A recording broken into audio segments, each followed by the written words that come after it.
Australia পৃথিবীর একমাত্র দেশ যা একসাথে একটি মহাদেশও। এমন এক দেশ যেখানে মরুভূমি, সমুদ্র, তুষার এবং জঙ্গল সবকিছুই একসাথে রয়েছে। যেখানে মানুষ অপেক্ষা করে ক্রিকেট, ক্যাঙ্গারু আর সার্ফিংয়ের জন্য, আর যার ইতিহাস শুরু হয় হাজার হাজার বছর আগে আদিবাসী অ্যাবরিজিনাল জনগোষ্ঠীর হাতে। আজকের ভিডিওতে জানব অস্ট্রেলিয়ার জন্ম, ইতিহাস, প্রাকৃতিক বিস্ময়, অর্থনীতি, সংস্কৃতি আর কেন এই দেশকে ল্যান্ড ডাউন আন্ডার বলা হয়। এই চ্যানেলে ইতিমধ্যে 50টি দেশ নিয়ে ভিডিও তৈরি করা আছে। দেখতে চাইলে চ্যানেলটি ঘুরে দেখুন।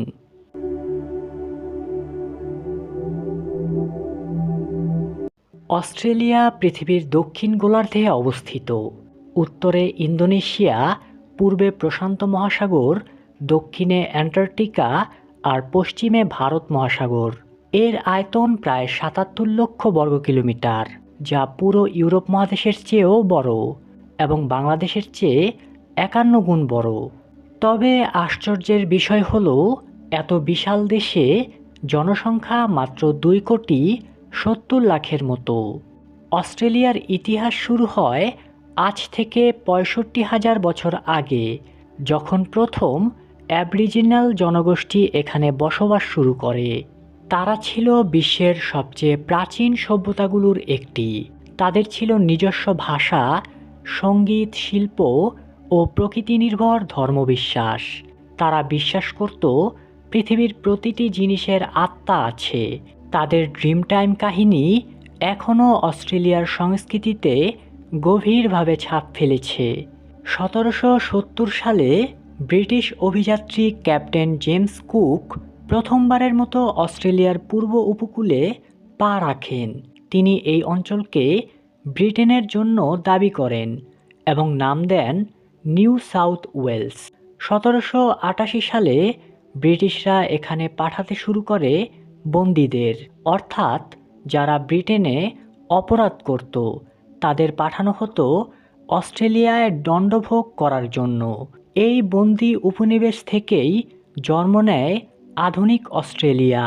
১৮০০ সালের দিকে অস্ট্রেলিয়া থেকে আরও অনেক বসতি স্থাপনকারী আসে। তারা কৃষি, খনি ও ব্যবসায় শুরু করে, কিন্তু এই আগমন ধ্বংস করে দেয় অ্যাবরিজিনাল জনগোষ্ঠীর জীবন, জমি ও সংস্কৃতি। ১৯০১ সালে অস্ট্রেলিয়া আনুষ্ঠানিকভাবে ব্রিটিশ সাম্রাজ্যের অধীনে একটি স্বাধীন কমনওয়েলথ দেশ হয়। রাজা বা রানী রয়ে যান রাষ্ট্রপ্রধান, কিন্তু দেশটির নিজস্ব সংসদ ও সরকার গঠন করা হয়।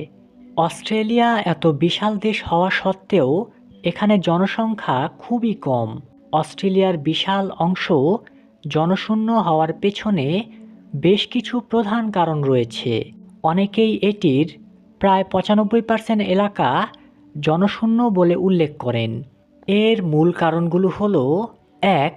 চরম ভৌগোলিক এবং জলবায়ুগত কারণ, শুষ্কতা এবং মরুভূমি। অস্ট্রেলিয়ার প্রায় ৭০% এলাকা মরুভূমি এবং আধা মরুভূমি দ্বারা আবৃত, যা আউটব্যাক নামে পরিচিত। এই এলাকাগুলি অত্যন্ত শুষ্ক এবং জনবসতির জন্য সম্পূর্ণ অনুপযোগী। এছাড়া অস্ট্রেলিয়া বিশ্বের সবচেয়ে শুষ্কতম জনবসতিপূর্ণ মহাদেশ। দেশের অভ্যন্তরে পানীয় জল এবং কৃষির জন্য প্রয়োজনীয় জলের তীব্র সংকট রয়েছে। বেশিরভাগ নদী হয় অস্থায়ী বা বর্ষাকালে শুকিয়ে যায়। আবার অভ্যন্তরের মাটি বেশিরভাগ স্থানেই প্রাচীন এবং ক্ষয়প্রাপ্ত, যা কৃষিকাজের জন্য ভালো নয়। ২. উপকূলের প্রতি ঐতিহাসিক এবং অর্থনৈতিক আকর্ষণ। পূর্ব উপকূলের দিকে গ্রেট ডিভাইডিং রেঞ্জ নামে একটি পর্বতমালা রয়েছে, যা সমুদ্র থেকে আসা আর্দ্র বাতাস আটকে প্রচুর বৃষ্টিপাত ঘটায়। ফলে এই অঞ্চল অপেক্ষাকৃত উর্বর এবং শীতল। ইউরোপীয় ঔপনিবেশিকরা প্রথম থেকেই এই উপকূলীয় অঞ্চলে, বিশেষ করে দক্ষিণ পূর্ব দিকে বসতি স্থাপন করে। অস্ট্রেলিয়ার প্রায় ৮৫% মানুষ উপকূল থেকে মাত্র ৫০ কিলোমিটারের মধ্যে বাস করে। বড় শহরগুলো যেমন সিডনি, মেলবোর্ন, ব্রিসবেন, অ্যাডিলেড উপকূলেই গড়ে উঠেছে। এখানে উন্নত যোগাযোগ, কর্মসংস্থান, শিক্ষা ও স্বাস্থ্যসেবার মতো প্রয়োজনীয় অবকাঠামো রয়েছে। সংক্ষেপে বলা যায়, অস্ট্রেলিয়ার মধ্যভাগ এবং পশ্চিমের বিশাল অংশ জলবায়ু, জল ও মাটির কারণে জীবনধারণের জন্য খুবই কঠিন। তাই দেশের জনসংখ্যার প্রায় পুরোটাই জীবনধারণের উপযোগী পূর্ব ও দক্ষিণ-পশ্চিম উপকূলীয় অঞ্চলে বাস করে। অস্ট্রেলিয়ার ভূপ্রকৃতি এবং আবহাওয়া যেমনই হোক, অস্ট্রেলিয়া হলো প্রাকৃতিক সম্পদের ভাণ্ডার। এখানে রয়েছে স্বর্ণ, লোহা, কয়লা, গ্যাস, ইউরেনিয়াম ও হীরা। দেশটির অর্থনীতি নির্ভর করে খনিজ রপ্তানি, কৃষি, পর্যটন, শিক্ষা ও প্রযুক্তি খাতের উপর। বিশ্বজুড়ে মেড ইন অস্ট্রেলিয়া লেখা পণ্য মানেই উচ্চমানের নিশ্চয়তা। সিডনি, মেলবোর্ন, ব্রিসবেন, পার্থ সবই এখন আধুনিক অর্থনীতির কেন্দ্র। অস্ট্রেলিয়া পৃথিবীর সবচেয়ে বৈচিত্র্যময় প্রাণীর আবাসস্থল। এখানে আছে ক্যাঙ্গারু, কোয়ালা, এমু, প্লাটিপাস, যেগুলো পৃথিবীর আর কোথাও নেই। দেশটির প্রায় ৮০% প্রাণী ও উদ্ভিদ শুধুমাত্র অস্ট্রেলিয়াতেই পাওয়া যায়।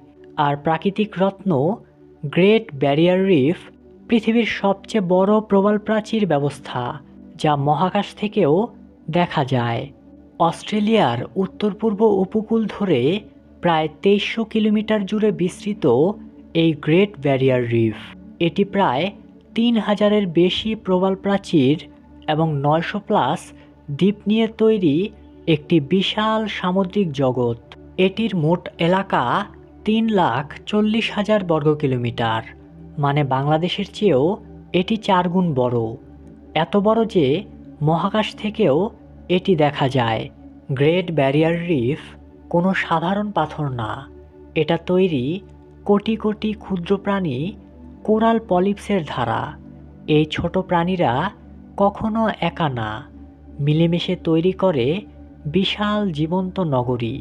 এটিই হলো প্রবাল প্রাচীর, পৃথিবীর সবচেয়ে সুন্দর সামুদ্রিক বাস্তুতন্ত্রগুলোর একটি। এখানে রয়েছে ৪০০ ধরনের প্রবাল, ১৫০০ প্রজাতির মাছ, ৪,০০০ প্রজাতির শামুক ও মোলাস্ক, ডলফিন, হাঙর, সামুদ্রিক কচ্ছপ, সি হর্স আর উজ্জ্বল রঙের হাজারো সামুদ্রিক জীব। এটি যেন সমুদ্রের অ্যামাজন জঙ্গল। বিজ্ঞানীরা বলেন, এত বিশাল প্রাকৃতিক ল্যাবরেটরি আর কোথাও নেই। গ্রেট ব্যারিয়ার রিফ শুধু সুন্দরই নয়, এর গুরুত্বও অনেক। সমুদ্রের ইকোসিস্টেমকে স্থিতিশীল রাখে, ঝড় এবং সমুদ্র ঢেউ থেকে উপকূলকে রক্ষা করে। অসংখ্য মানুষের জীবিকা এই রিফের উপর নির্ভরশীল। এছাড়া বছরে বিলিয়ন ডলারের পর্যটন অর্থনীতি। এ কারণেই ১৯৮১ সালে ইউনেস্কো এটিকে ওয়ার্ল্ড হেরিটেজ সাইট ঘোষণা করে। কিন্তু এই সৌন্দর্য আজ ঝুঁকির মুখে। সবচেয়ে বড় শত্রু হলো জলবায়ু পরিবর্তন। আরও কিছু হুমকি হলো সমুদ্রের পানি গরম হওয়া, দূষণ, অতিরিক্ত মাছ ধরা, ক্রাউন অফ থর্নস স্টারফিশ দ্বারা প্রবাল ধ্বংস। শেষ কয়েক দশকে রিফের উল্লেখযোগ্য অংশ মৃত বা ধ্বংসপ্রাপ্ত। যদি পৃথিবীর তাপমাত্রা বাড়তেই থাকে, ভবিষ্যতে আমরা হয়তো শুধু বইয়ের পাতায় দেখব এই জাদুকরী রিফের কথা। ভালো খবর হলো, অস্ট্রেলিয়ার সরকার এবং আন্তর্জাতিক সংগঠনগুলো বড় ধরনের সংরক্ষণ কর্মসূচি চালাচ্ছে। বিজ্ঞানীরা প্রবাল পুনর্জীবন এবং জলবায়ু নিয়ন্ত্রণে কাজ করছেন। যদি আমরা কার্বন নিঃসরণ কমাই, প্লাস্টিক দূষণ বন্ধ করি, সমুদ্রকে সম্মান করি, তাহলে গ্রেট ব্যারিয়ার রিফ আবার তার রঙিন প্রাণ ফিরে পাবে। অস্ট্রেলিয়া বহুজাতিক ও বহুসাংস্কৃতিক সমাজ। এখানে ইউরোপীয়, এশীয়, আরব, আফ্রিকান সব জাতির মানুষ মিলেমিশে বাস করে। অস্ট্রেলিয়ার মোট জনসংখ্যার প্রায় ৩০% মানুষ বিদেশে জন্ম নেওয়া। দেশটির সরকারি ভাষা ইংরেজি। তবে এখানে 200টিরও বেশি ভাষা প্রচলিত। অস্ট্রেলিয়ানরা সাধারণত বন্ধুসুলভ, স্বাধীনচেতা ও প্রকৃতিপ্রেমী। অস্ট্রেলিয়ার জাতীয় আসক্তি বলা চলে খেলা, বিশেষ করে ক্রিকেট, রাগবি, ফুটবল, সার্ফিং ও টেনিস। অস্ট্রেলিয়া বিশ্বের অন্যতম সফল ক্রিকেট দল। তাদের খেলোয়াড় যেমন Ricky Ponting, Glenn Maxwell, Warne কিংবদন্তি। এছাড়া অস্ট্রেলিয়ান ওপেন টেনিস টুর্নামেন্ট হল বিশ্বের 4টি গ্র্যান্ড স্ল্যামের একটি। অস্ট্রেলিয়ান সংস্কৃতিতে আছে ইউরোপীয় ও স্থানীয় ঐতিহ্যের মিশেল। তারা স্বাধীনতা, প্রকৃতি আর রসিকতাকে গুরুত্ব দেয়। সিডনি ও মেলবোর্ন শহরে প্রতি বছর অনুষ্ঠিত হয় আন্তর্জাতিক চলচ্চিত্র ও শিল্প উৎসব। খাবারে তাদের পছন্দ বারবিকিউ, মিট পাই, ভেজিমাইট আর সমুদ্রের মাছ। আর অস্ট্রেলিয়ানদের হাসি ঠাট্টা আর সহজ জীবনধারা তাদের আলাদা করে তুলে ধরেছে। অস্ট্রেলিয়া একটি সাংবিধানিক গণতন্ত্র ও ফেডারেল রাষ্ট্র। দেশটিতে 6টি রাজ্য ও 2টি টেরিটরি আছে। রাষ্ট্রপ্রধান হিসেবে রয়েছেন ব্রিটিশ রাজা, কিন্তু দেশ পরিচালনা করেন প্রধানমন্ত্রী ও সংসদ। অস্ট্রেলিয়া ন্যাটোর সদস্য না হলেও তারা যুক্তরাষ্ট্র ও যুক্তরাজ্যের ঘনিষ্ঠ মিত্র। তারা জলবায়ু পরিবর্তন, মানবাধিকার ও শান্তি মিশনে সক্রিয় ভূমিকা রাখছে। অস্ট্রেলিয়ার সামনে বড় চ্যালেঞ্জ হল জলবায়ু পরিবর্তন, আদিবাসীদের অধিকার এবং এশীয় ভূরাজনৈতিক ভারসাম্য। তবুও এই দেশ পৃথিবীর সবচেয়ে নিরাপদ, সুখী ও উন্নত দেশগুলোর একটি। শিক্ষা, স্বাস্থ্য, স্বাধীনতা ও মানবিক উন্নয়নে অস্ট্রেলিয়া শীর্ষে।